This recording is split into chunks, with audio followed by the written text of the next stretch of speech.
This week's action is so hot, we've got 2 nights of football to show you. 2 of the remaining undefeated teams are in our lineup, as is a run to glory in Pasco County. Distance is the specialty of our extraordinary athletes, and this defensive lineman was born into the position. You won't want to pass up on the next half hour of the St. Petersburg Times High School Sports Extra!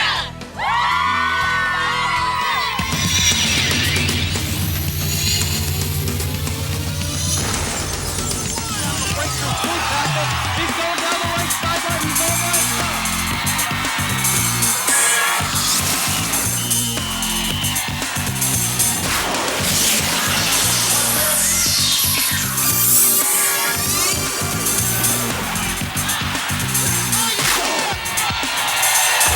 The St. Petersburg Times High School Sports Extra.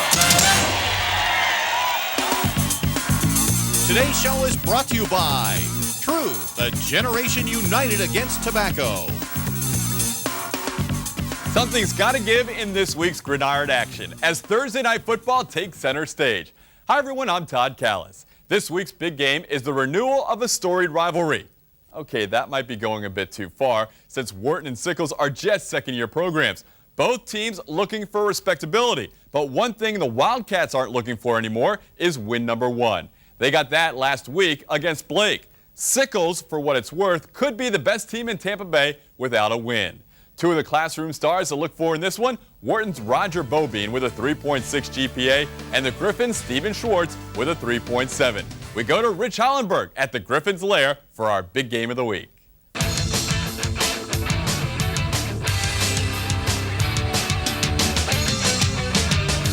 Todd, this game's got the feel of an old-time Tampa Bay Buccaneers reunion. We have Richard Batman Wood on one side and Leroy Selman on the other side. Of course, Batman Wood's the Wharton head coach, and Leroy Selman Jr. is the defensive lineman from Sickles. Now, no less than the second annual Times Cup is at stake in this game. Sickles won it last year, 12-6, and they defend their cup on their own home turf this year. First quarter, Sickles driving with 6:50 left. Luke Ewald goes to Andrew Wilson, 21 yards for the opening score. They missed the extra point, 6-0 Sickles. Still in the first after recovering an onside kick.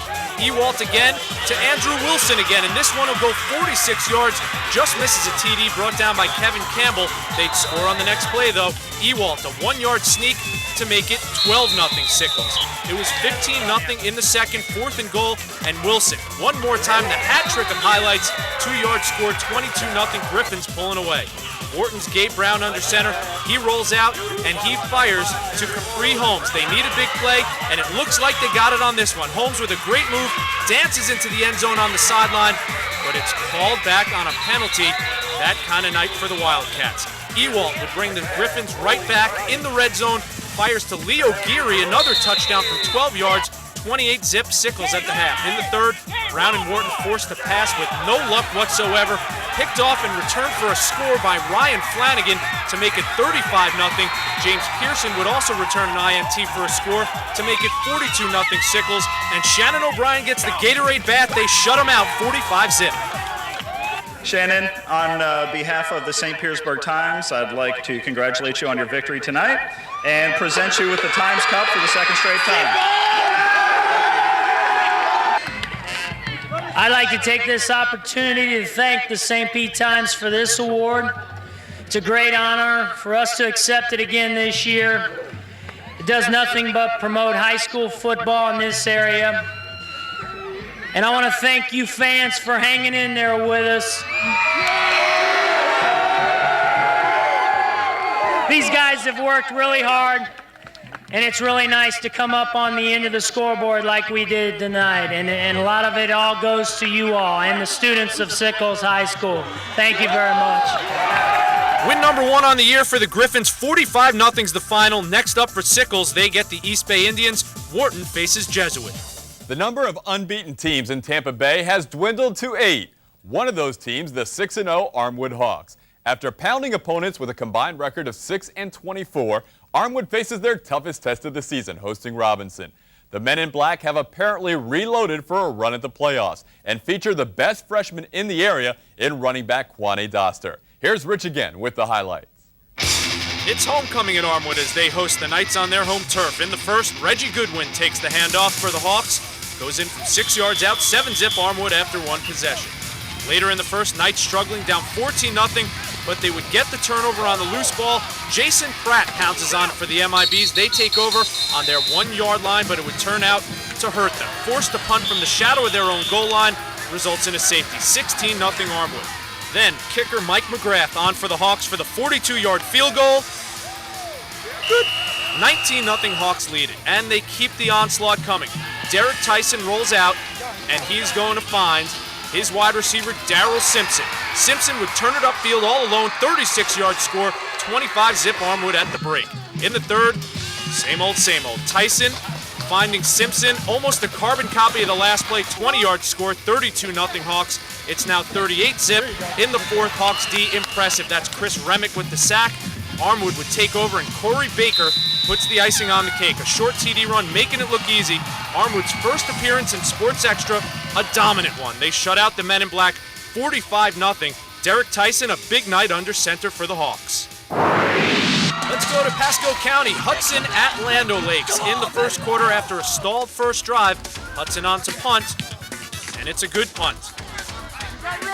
So good that there's a fumble on the play. Terry Davies recovers. James Daly on for the field goal attempt.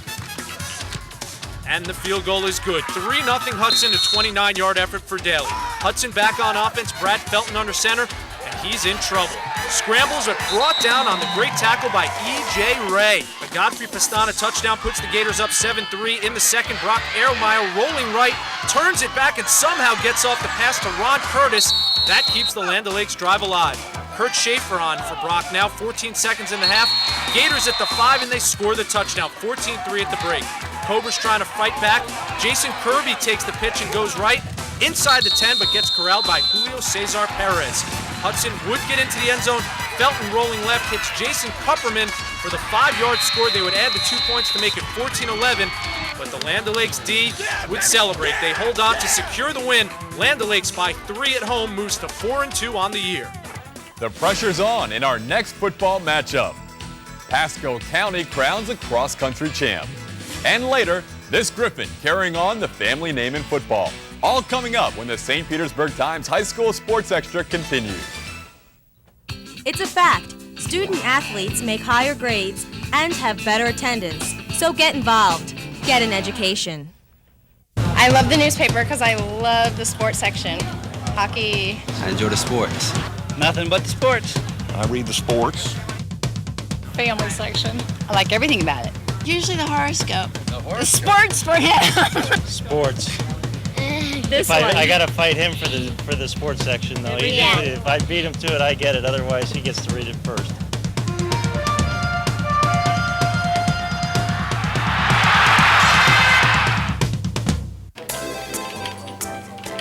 Cute, but it won't sell cigarettes.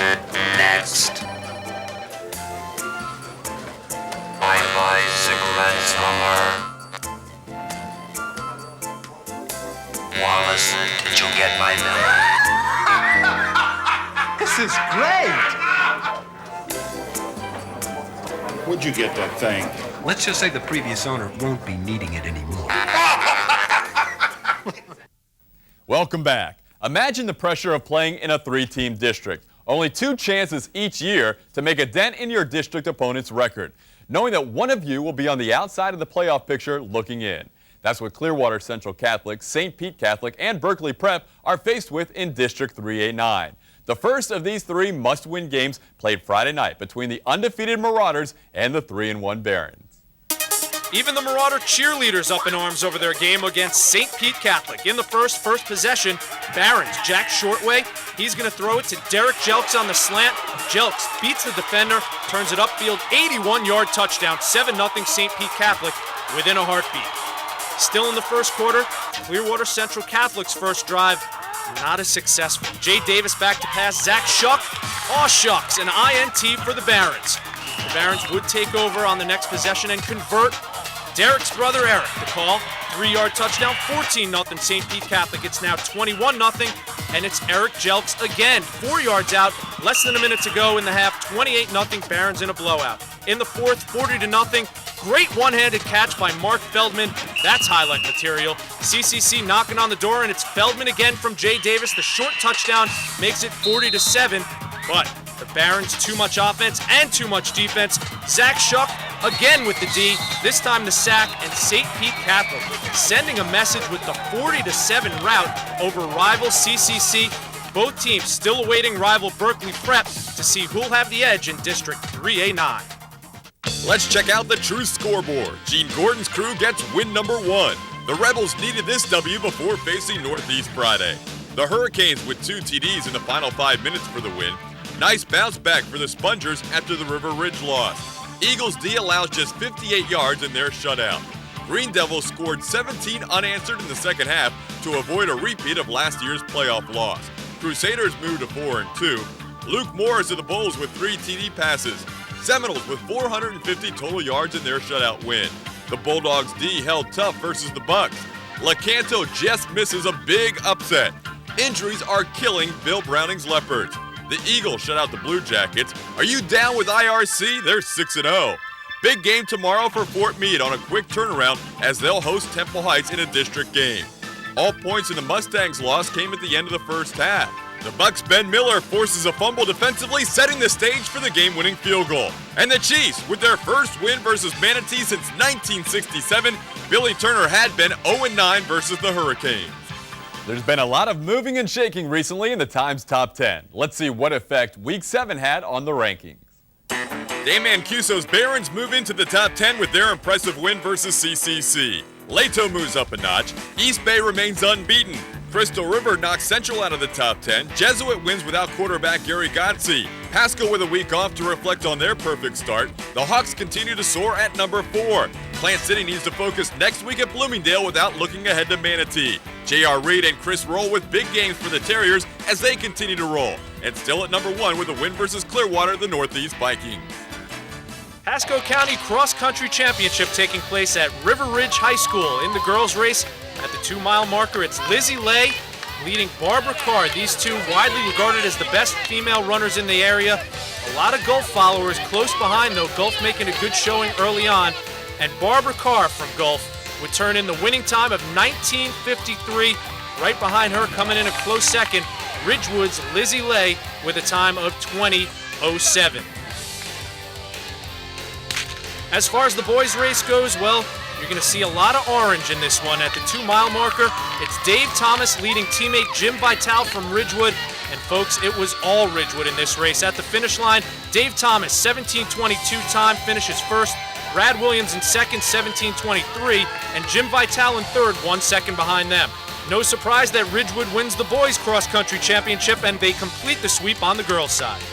Time for another short break. When we come back, we'll introduce you to a pair of extraordinary athletes who can pull away from the pack. And later, the plays of the week from Week 7. Stick around. This week's Truth Trivia question. What percentage of smokers started smoking before the age of 18? A, 34%, B, 76%, or C, 89%? I have important breaking news for you from the St. Petersburg Times. This incredible entertainment book with over $1,000 of valuable savings is absolutely free with your paid subscription to the St. Petersburg Times. And there's more. Right now, we'll deliver a free 2-week trial subscription to the St. Petersburg Times to your home. That's 14 days to try it before you buy it.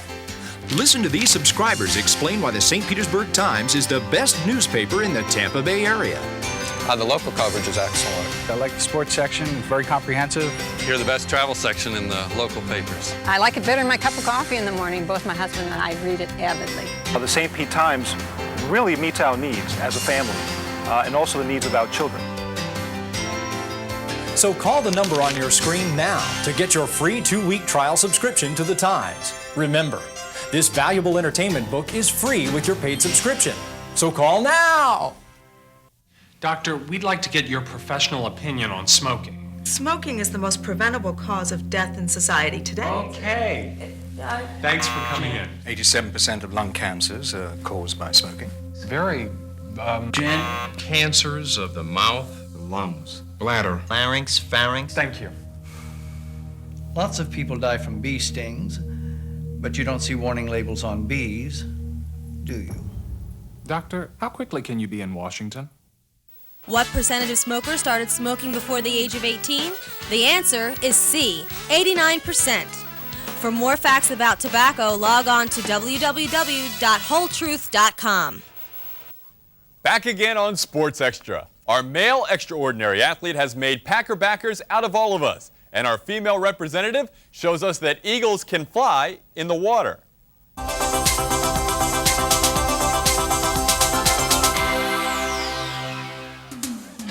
Leon Collins first entered into the local football consciousness with his jaw-dropping performance in Week 3 against Gibbs. That September night, Collins torched the Gladiators for a Pinellas County record 386 yards rushing. This senior is averaging 189 yards a game on the ground for Largo and has already gone over the 1,000-yard mark this season. In addition to his record-breaking night in Week 3, Collins ran for 105 yards versus Lakewood, 221 yards in a win over Dunedin, and 202 yards against a tough St. Pete defense. He's got a total of 12 touchdowns through 6 games, including 2 kickoff returns for scores. Yeah, he's having a really good year. We stress the run here, so we develop a lot of things around our tailback, and we try to look for that one athlete that you hope to find on every team and get him the ball as many times as you can. Unfortunately, we had Leon this year, and he's doing a real good job with it. Oh, I guess I would all the track, conditioning, getting following with track, getting in shape, and just staying, healthy and doing the summer and just hard working, dedication. Shannon Holton's not only a star swimmer in Tampa Bay, she's gained international fame as well. This Springstead Jr. was part of a 6-member team that swam the English Channel in the 4th fastest time ever. Back home, Shannon's an all-North Suncoast swimmer and specializes in the 500-yard freestyle and the 100-yard butterfly. Like most avid swimmers in Florida, this Eagle swims year-round with a club team in addition to helping Springstead to a 6-0 start in their 1998 season. Coach Jerry Siegel knows he's got a special athlete in Holton who's undefeated in individual events so far this year. Shannon practices real hard and has a lot of determination to go far in the sport, and she's led us this year so far to an undefeated season. There's times where I don't want to swim anymore because I miss out on a lot with my friends, but I think if I didn't swim, I would probably be lost because that's all I would do is swim. Congratulations to this week's extraordinary athletes. Roll call time. Let's take a look at who made the cut for our weekly list of academic achievers we call the Sports Extra Honor Roll.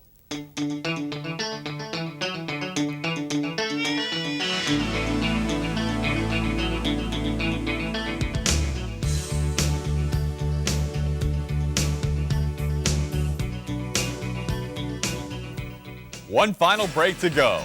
Then, the name of our featured student athlete will sound familiar to you, and so will the game he played.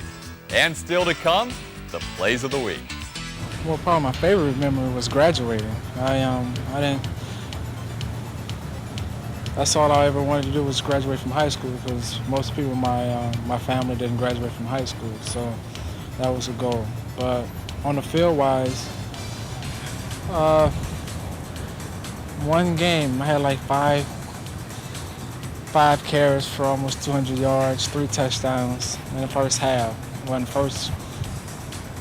a quarter and a half, so that was a moment. Several other games like that.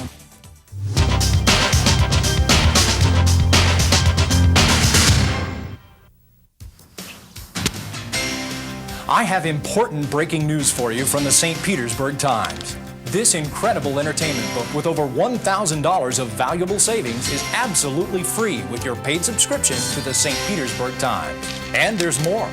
Right now, we'll deliver a free 2-week trial subscription to the St. Petersburg Times to your home.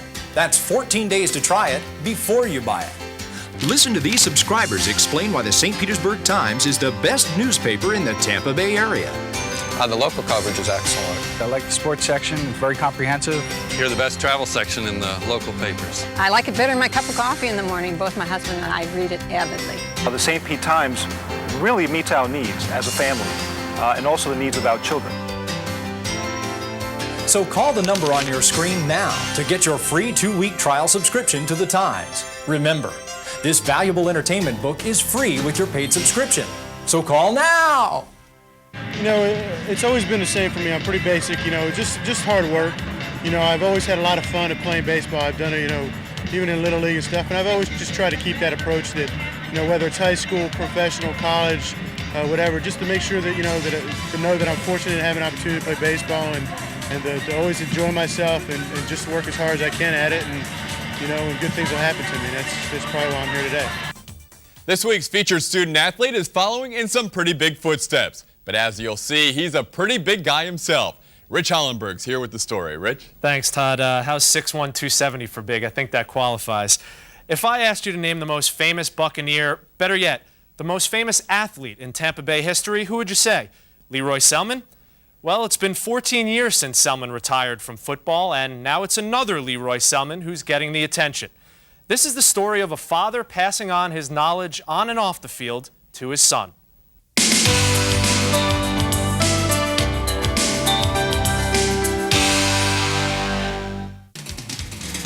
The names are the same, and so are the numbers.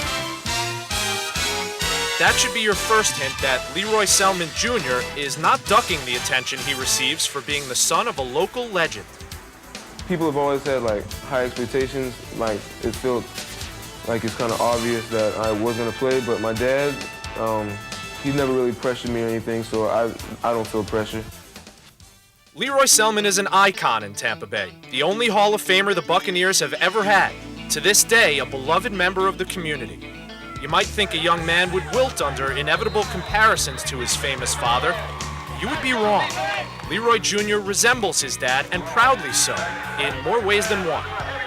His build is a lot like mine was when I was in high school and everything, and some ways I see myself running around out there. A lot of defensive linemen my size aren't allowed to run as fast and everything, and that's also what my dad emphasizes on, his speed. Just like his father, quiet leader, not going to be a rah-rah type guy, not going to be very vocal. Coach tells me that I'm not a real loud person, outspoken guy, and a lot like my dad, and I think it's just pretty much just passed down from where he was to where I am. I think he's adopted that pretty well, and he enjoys being out there, being a part of the, Sickles team.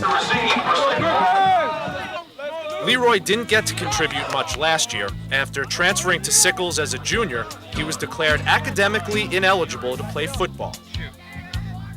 Yeah, for him, I tried to encourage him to use this as a stepping stone, learn from it, and that way, you can learn from mistakes or disappointments that may happen in life and come out better on the other end. The Selmon legacy might begin on the football field, but it certainly doesn't end there. You see, Leroy Sr.'s post-football career has been as successful as his 10 seasons with the Buccaneers, and that's been a driving force behind Leroy Jr. rededicating himself to hitting the school books as much as the playbook. The elder Selmon is putting his education to good use working for the University of South Florida, setting yet another example for his son to follow. He always makes sure that I get the grades first and make that my #1 priority before football. And he's really taught me a lot. His GPA now is right up at about a 3.0. He's worked very hard. He's already qualified on the SAT for colleges. He has the score. It's nice to be able to say that it's paying off so that I could get these opportunities to play football at another level, but it's also good to be able to just, make those kind of grades and feel good about yourself and know that you can do it. He's tackled immediately by number 63, Leroy Selmon Jr. The spotlight still shines on his father, but Leroy Selmon Jr. has stepped out of the shadow it's cast to make a name for himself, all the while recognizing, even relishing, his family ties. His mother and I are very proud of his efforts academically as well as out on the football field. But most of all, we are proud of him and want him to be proud of what he's accomplishing. I try to take his wisdom and put it in effect every day and make sure that I'm doing things right, make sure I'm staying on top of my grades every week, because that comes first, and then whatever you can do with football comes second. If you go to a Sickles game, you're bound to see Leroy Sr. acting, as he told me, like a typical parent, cheering on his son and videotaping the game for him and Leroy to critique later that night. And even though he missed most of last year, the younger Leroy's being heavily recruited by some of the best Division I AA schools and some D1 schools as well. But more importantly, TK, Leroy Selman Jr. is as humble and kind-hearted as his dad. Both are real class acts. Thanks, Rich. Now we take a look back at the Week 7 highlights that passed the grueling test from our crack staff to see what makes it into our Plays of the Week.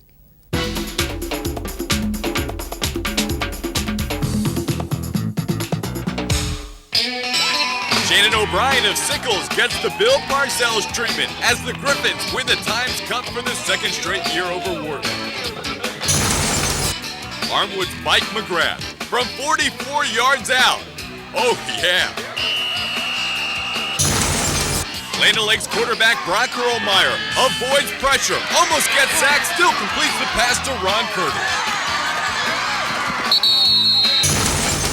CCC's Joe Colucci gets Eric Jelks of St. Pete Catholic in the backfield. Marauders lose this game, but junior tight end Mark Feldman with a sweet one-hand grab. What happens when Cobras collide with the Fighting Gators? Hudson's Lance Belton with a big stick. Our play of the week, the Pasco County Cross Country Championship. It's the Orange Crush. The Ridgewood Rams finish first, second, third, fourth, fifth, and sixth. First clean sweep ever in Pasco County history in our Play of the Week. Mike Foley's back to give us a preview of the goings-on at the St. Petersburg Times. Mike? Thanks, Todd. One word and one word only, Garth Brooks. He's big, he's coming, and he's sold out all 4 shows at the Ice Palace. Read all about this guy next Friday and weekend. And, speaking of pumpkins, look for next Saturday's Home and Garden section, how to carve the little Halloween critters. And, of course, more sports. The Bucks host the Carolina Panthers this afternoon, and it's time for Game 2 of the World Series. Look for all the details in words and pictures in Time Sports. Next Saturday, a real treat. Writer Jeff Klinkenberg spent the night in a bedroom of the Herlong Mansion in Micanopy, Florida. Legend says the room is haunted by the ghost of Inez Herlong. Did Jeff see Inez? Read the story next week in Florida's best newspaper, the St. Petersburg Times. Thank you, Mike. That will do it for week number 7. But before we go, the St. Pete Times High School Sports Extra wants to take a second to salute National High School Activities Week. Created in 1980 by the National Federation of State High School Associations, the upcoming week promotes public awareness of the values and needs of interscholastic activity programs. Throughout the country, high schools will be promoting the values inherent in high school athletics and other activities. Not only do these programs teach the almost 10 million young people who participate in them valuable life skill lessons, but they also provide the best entertainment value in the nation. Please support your schools with your effort. And make sure to tune in every Sunday, same place, same time, for the best in Tampa Bay high school sports. And remember, you've got to hit the books, because if you're not eligible, you're not on the show. We'll see you next week. Extraordinary athlete plaques provided by Bayshore Trophies and Awards, serving all of Tampa Bay for the last 25 years. For all of your presentation needs, call Bayshore Trophies and Awards.